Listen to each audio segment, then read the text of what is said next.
Hello, good morning. My name is Robi Hotmayan, and today I will talking about the modern culinary insight or the exploring the frontier of food science and the rise of molecular gastronomy in Indonesia. Before we talking about molecular gastronomy, we need to know what is mean actually about the molecular gastronomy. Molecular gastronomy is actually can be called as food science. It's basically a technology that used in food science, then turn the technology into fine dining and casual dining within a restaurant or a hotel. They have the physics and the philosopher itself. A lot of expert that's talking what is molecular gastronomy, and every expert have their own meaning about the molecular gastronomy.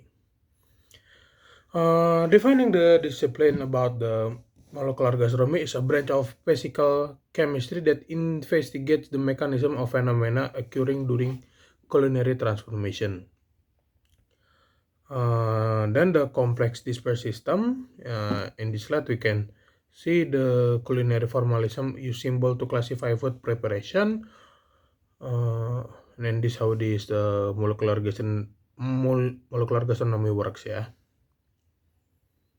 Then note by note, the moderns trending, the evolution of cooking note by note, using a pure molecule as a raw ingredient is can be called like a orchestra that the musician composing a note by note.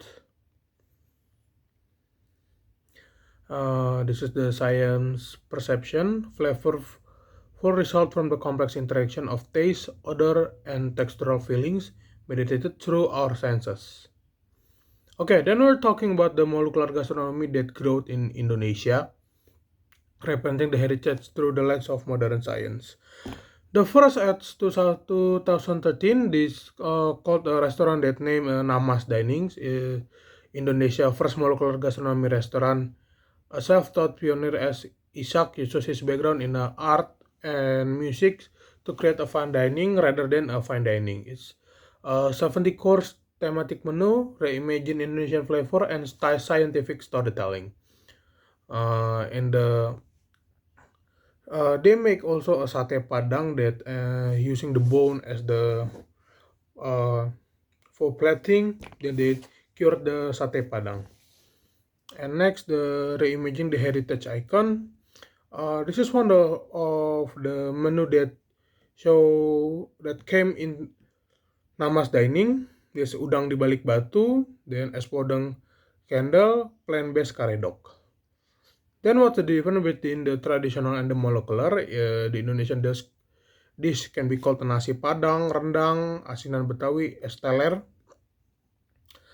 They have a different method how they cook, how they producing the dishes itself. Because in the traditional way, they can cook nasi padang in a curry rice, then with a lot of sauces. Then they turn it into a capsule.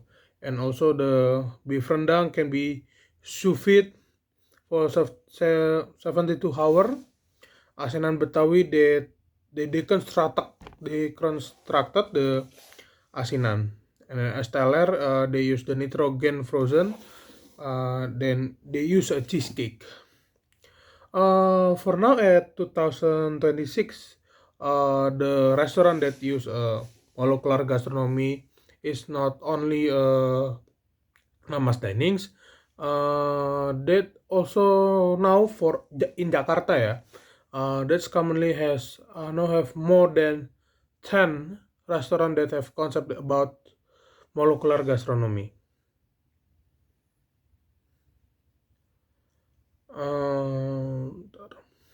Safety and additive. Understanding the E number. Molecular gastronomy often utilize E number for stability and structure. Most are naturally occurring. The truth about MSG, our bodies produce 50 gram of glutamate daily.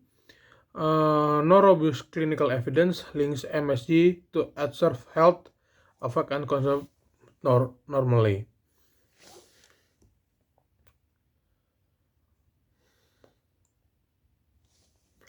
And that's about the how the molecular gastronomy growth in Indonesia. My name is Robi. Thank you for following my presentation.